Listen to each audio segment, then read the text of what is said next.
And on that list, reportedly, was 52,000 Americans.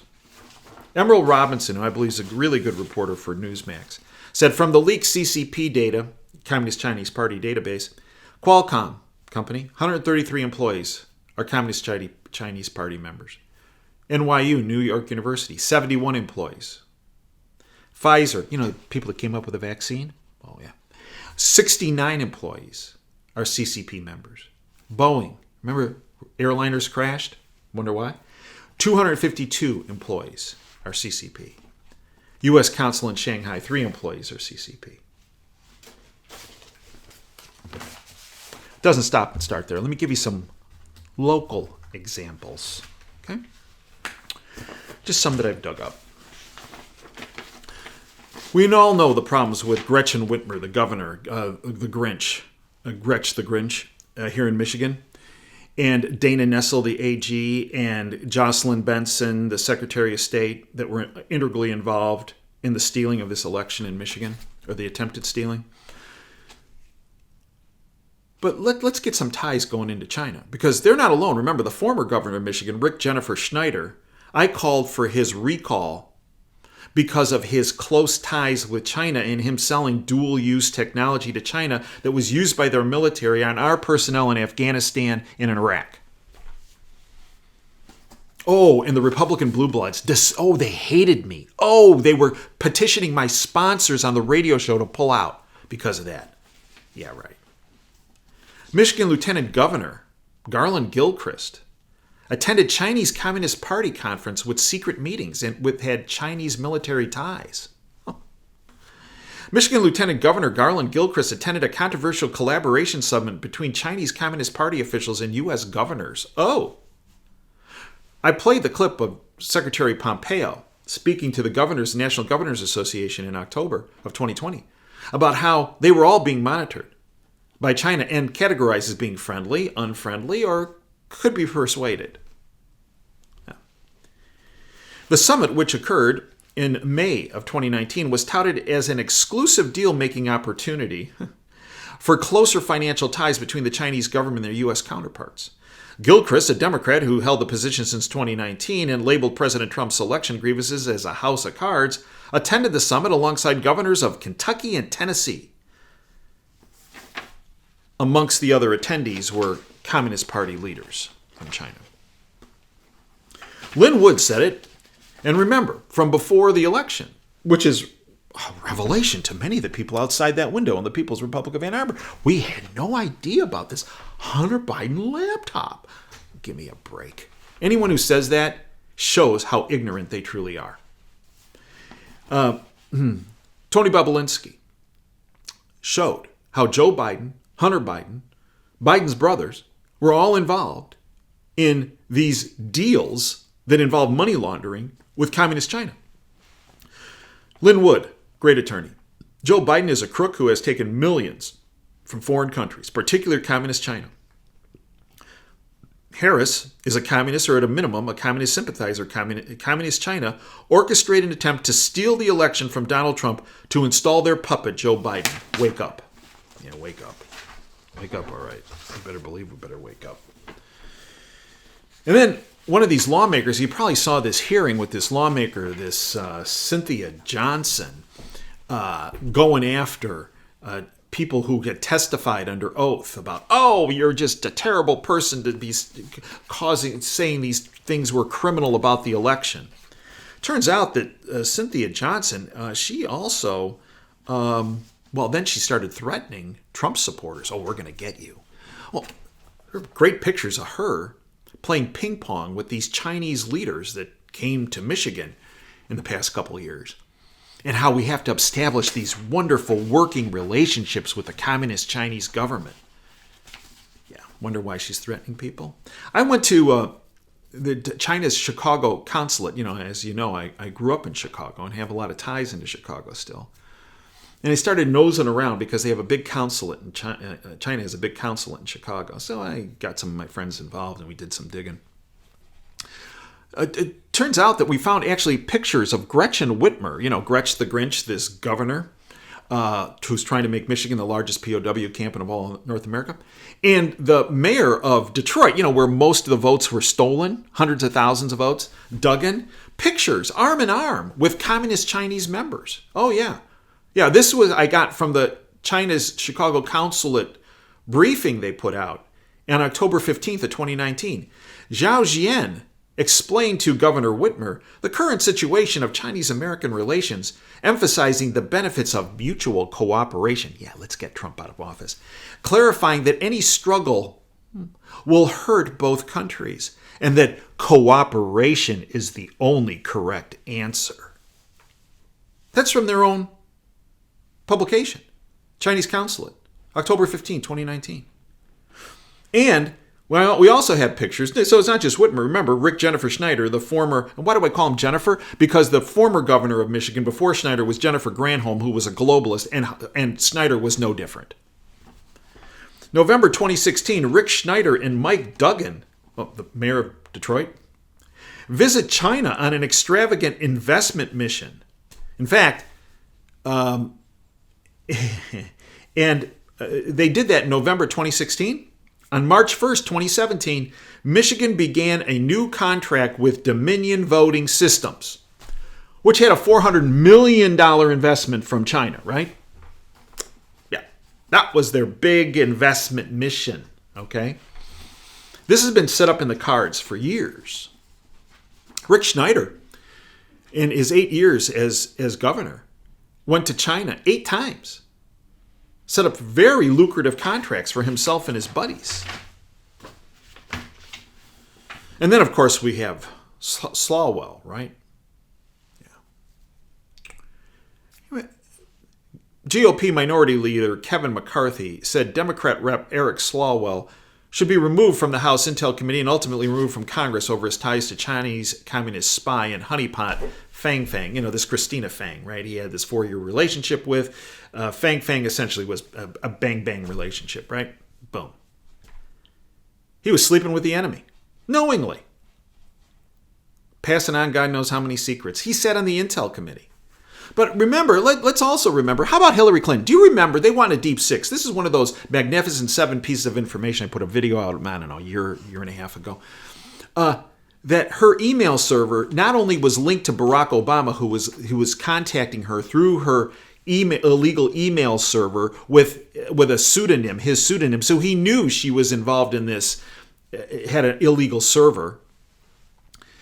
It was determined that every email that came into her and she sent out was also being CC'd to a Chinese server. And it just so happens that a number of our operatives on the ground in China got wiped out at the same time. Yeah. So it's not just McCarthy saying that Slawwell. Really, this has been going on for many years. As I understand it, if you listen to Rick Grinnell, the former acting director of National Intelligence, there are many dozens of people on both sides of the aisle that are compromised in this fashion as it relates to China.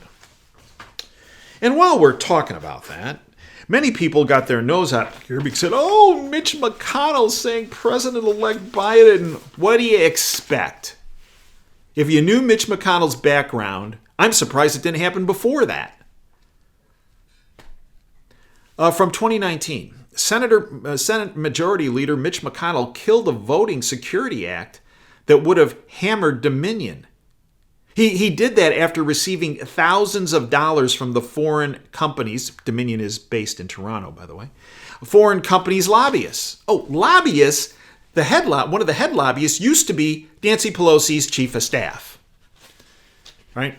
And we also had Dianne Feinstein, senator from California, who supposedly had this chauffeur, a staff member for 20 years. That was her handler for China.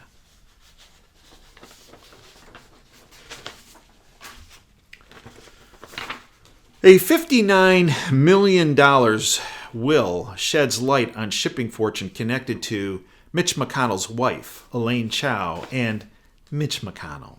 This is from Forbes. In the heart of the Great Recession, Mitch McConnell suddenly got richer. According to his 2009 financial disclosure, while other senators' fortunes were falling, McConnell's jumped thanks to a multi-million-dollar gift from his father-in-law, James Chow. Oh. Federal financial disclosures list assets in wide ranges. Totals in McConnell's disclosure jumped from a range of $3 million to 13 million in 2007 to 7.3 to 33 million in 2008. The big reason for that increase, between a $5 million and a $25 million gift from Elaine Chow's father, who's connected to the Communist Chinese government. In 1964, James Chow founded a shipping company called Foremost Maritime Group. 55 years later, is an international giant worth hundreds of millions of dollars. Part of that fortune could theoretically be passed to Chow and Mitch McConnell in the coming years. Does that surprise anybody? It shouldn't. A little bit more digging. For the Chow family, deep ties to the world's second largest economy. That would be the Communist Chinese Party's economy. This from, let's even use the deep state's own tentacle, one of its tentacles, the New York Times. This was written by Michael Forsyth in 2019. The family of Elaine Chao, wife of Mitch McConnell, the Senate Majority Leader, has high-level political connections not only in the United States but also to Communist China. That gives the family unusual status in the world's two largest economies. The Chao family connections to the Chinese state go way back. James Chow, Miss Chow's father and Mitch McConnell's father-in-law, studied navigation at a university in Shanghai. His schoolmate for a long time was Jiang Zemin. Who's he? He later became China's president. As China was emerging from decades of turmoil in 1984, the Chow family took a stake in the state-owned Chinese manufacturer of marine electronic equipment. The company targeted sales to China's military, among other sectors, and was closely affiliated with the ministry run by Jiang Zemin. After Jiang Zemin came to lead the Communist Party a few years later, Mr. Chow met with him at least 6 times. In fact, he met with him inside the party's secretive leadership compound. The family shipping company, the Chows and Mitch McConnell, is centered on China. Oh. In fact, the first big contract that company landed was, with the United States government, involving shipping of rice to Southeast Asia. Now, that same company builds most of its ships in Communist China's own state-owned shipyards in China, with some financed by who? Communist Chinese Party government loans. More than 70% of Foremost freight goes to China, and most of that is iron ore, and that cargo helps feed China's industrial machine and military machine. And you wonder why that Mitch McConnell backs basement China Joe Biden and China Harris. After her confirmation hearing, Secretary of Transportation, by the way, Elaine Chao, did not mention her family's extensive ties to the Chinese government or the maritime industry. She also did not disclose several accolades she received in China. Oh, you ready for this? Including a role as an international advisor to where? Yeah, the city of Wuhan. Yeah, remember? Where that virus was unleashed from. She's an international advisor to Wuhan. I kid you not. Emerald Robinson, as I mentioned before, great reporter for Newsmax. We have problems with Newsmax, but there are people there that are good. Emerald Robinson did the following transitive property presentation. Dominion Voting Systems has Smartmatics for its software. Dominion Voting Systems has SolarWinds for its monitoring system. Dominion's Voting Systems has modems that connect to the internet. Dominion Voting Systems is at least partially owned by China. By the way, Dominion Voting System has a backdoor that allows Scorecard and Hammer to be effective at stealing votes. As she concludes, so America's national security is really a joke.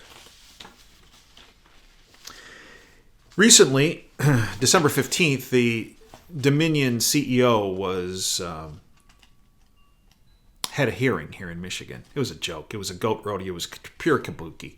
There are people that wanted to provide information on Dominion systems to brief the senators so they could ask better questions and be more probing of this goon. They refused to meet with those individuals. That tells you all you need to know. However, there was one little nugget that came out of that hearing. The Dominion CEO has revealed that Michigan failed to adjudicate ballots with errors, as high as 68% in Antrim County, with a bipartisan team as required by federal law. In fact, just Democrats. So when a ballot gets kicked out as a problem, there should be a Republican and Democrat there to say, okay, that's a vote for Trump or that's a vote for Biden. Didn't happen. They just had Democrats there that no matter what it got kicked out, that's a vote for Biden. 68% of the ballots in Antrim County got kicked out as errors. Democrats adjudicated 100% of the ballots in secret without Republicans present. He admitted to that. You see, folks, the key here, the tie, there's the carrot and then there's the stick. If initially China comes in and bribes people, they bribe them with a lot of money. I'll tell you what, let's do business. Let's arrange a lucrative financial deal, just like we discussed with Michigan, right? A lucrative financial deal. Once they got him trapped. And then they come back to him and they go, so we had this lucrative financial deal and we kicked money back to you, to your campaign, to your favorite charities, to your whatever, maybe even family. And if you take us on or if you expose us, well, we're going to expose you. And you will not only get thrown out of office, but you could well get prosecuted. The other way they snare people is either, so that's the money pot, is the honey pot. Think of Fang Fang and think of Sawwell, right? I mean, let's face it. You know, that woman, Christina Fang, she put it all on the line. I mean, she got in bed with that pig. God knows how many times. And you'd have to be an agent of another country to screw that guy. Honeypot, money pot. That's how they work it. And then they got you leveraged. That's what it's all about, remember. Back in 1988, what was told to me? 95%. Today, 99.9%. So let's look at the money, right? Let's look at the money. Many people were surprised that there was election fraud in Wisconsin. I wasn't. Not at all. Why? Wisconsin blames Foxconn, a communist Chinese company, right? Based in communist China. Foxconn. The $3 billion factory deal in Wisconsin is, well, potentially off. This by Timothy Lee from Ars Technica.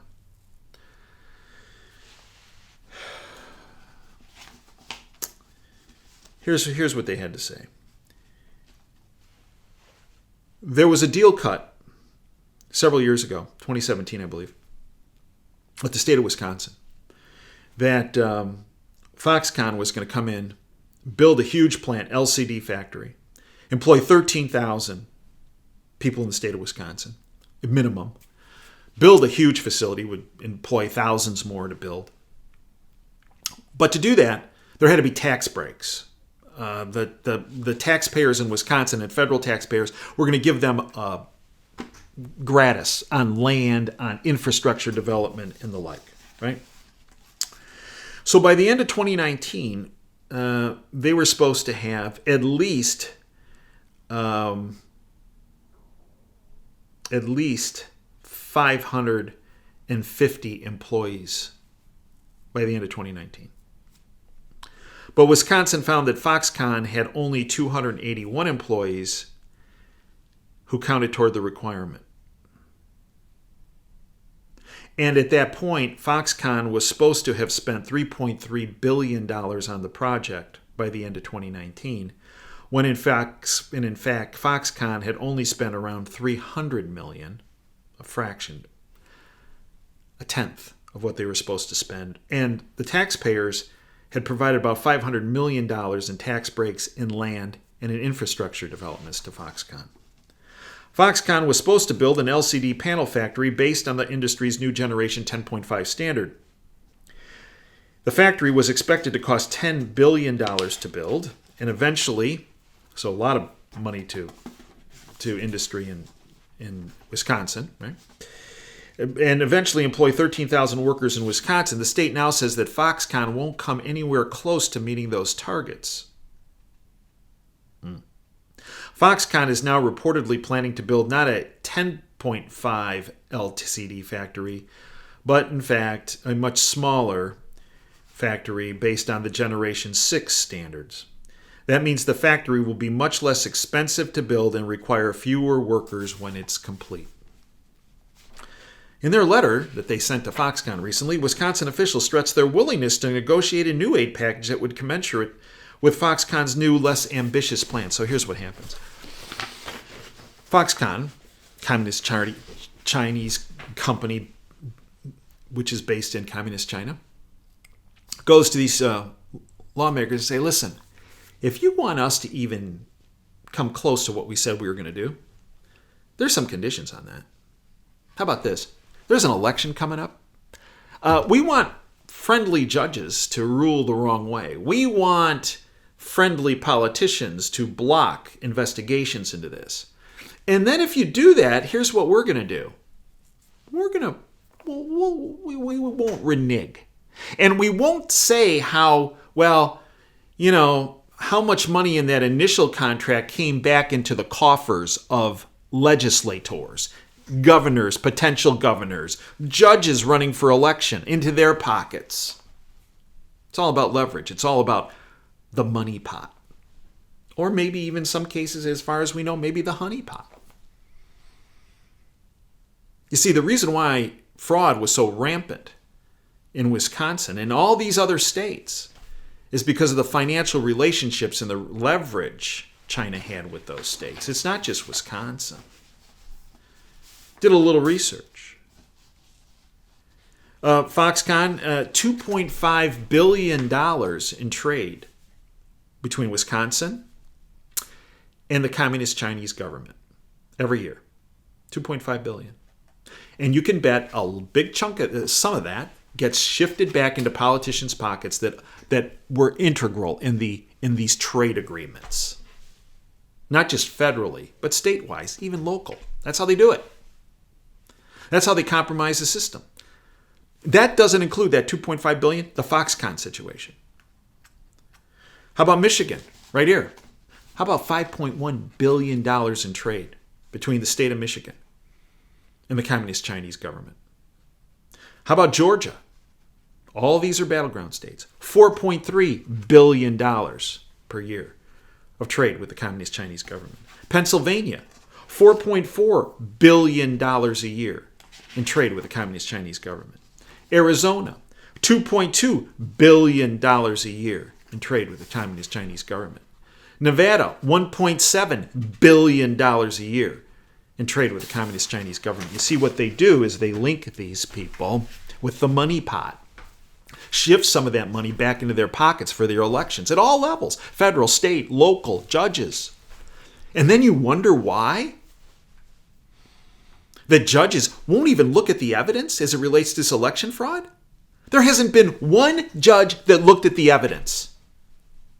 Oh, they throw it out on process charges. We don't think you have standing. I mean, one of these nebulous situations. We don't think you're aggrieved. How about if we just present the evidence? Nope. This unrestricted, asymmetric attack on our country from the rat China was decades in the making. And their first salvo was that virus. And they had their people positioned like the Fauci rats to make this worse. And they're political rats, like the Whitmers and the Newsoms and the Cuomos and the Murphys and the Wolfs, New Jersey, Pennsylvania, to make this worse. And the guy in Wisconsin, whatever his name is. Yeah. And then they had their underlings in state legislatures and their judges. This was years in the making. The year of the rat. It's not just by happenstance that this attack on our country, on our freedoms and our liberties, first with the freedom-stripping virus and then with their freedom-stripping election, occurred in 2020, the year of the rat. That's where we are today. Now here's what they didn't count on.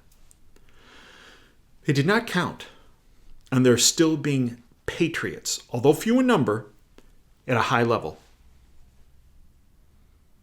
At this late date, I still believe that if the right moves are made by President Trump at this point, clearing out the deadwood, and that includes Cipollone and all these other attorneys that are in the White House, and go listen to that interview with Patrick Byrne that I did. And even Meadows. Maybe he's not bought and paid for, but he sure isn't helping. Out. They weren't counting on the Sidney Powells and the General Flynn's because they thought they were going to have him in jail.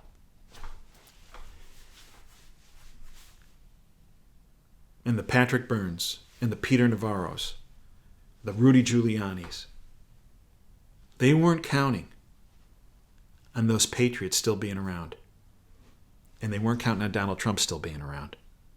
They thought he'd been out of office because of their first salvo, that being the freedom-stripping virus. We still can win this, but we need some power moves.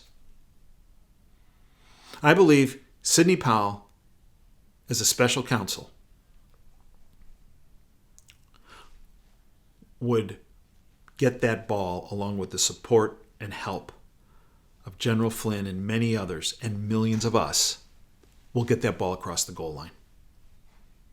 And in the process, save our republic.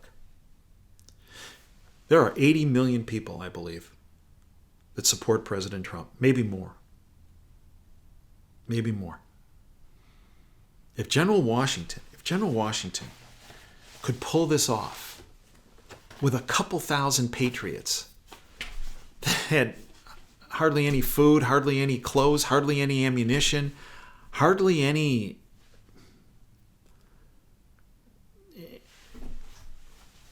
inspiration. They were beaten down for years. If he could pull this off, imagine what Donald Trump can pull off with 80 million of us.